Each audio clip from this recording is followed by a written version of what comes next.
So how's your day today? My day is very tidy, but I'm happy today that I'm here. About Yes. with my mother.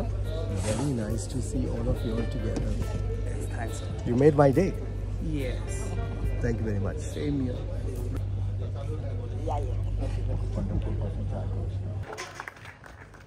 हा पुरस्कार प्रदान करत आहोत. अशा या सूर्यासारख्या तेजस्वी मंगलताईंबद्दल अधिक सांगणे म्हणजे आपणच आपले डोळे दिपवून घेतल्यासारखे होईल. त्यांना पुरस्कार देणं हा सन्मान नसून या पुरस्काराचा सन्मान आहे. अशा या सामान्यातील असामान्य महिलेस ऑलवेज हेल्पिंग हँड फाउंडेशनच्या वतीने सामाजिक क्षेत्रातील महाराष्ट्र आयकॉन अवॉर्ड जन्म एका मराठी पोलीस अधिकाऱ्याच्या कुटुंबात झाला असून अवघ्या वयाच्या 7व्या वर्षी आईचं निधन झालं. त्यांचे पालन पोषण त्यांच्या आजीने केलं, परंतु त्यांच्या कुटुंबियांना वडिलांना त्रास होऊ नये किंवा लाज वाटण्याची स्थापना केली व तेव्हापासून श्री गौरी सावंत या कुटुंबावरती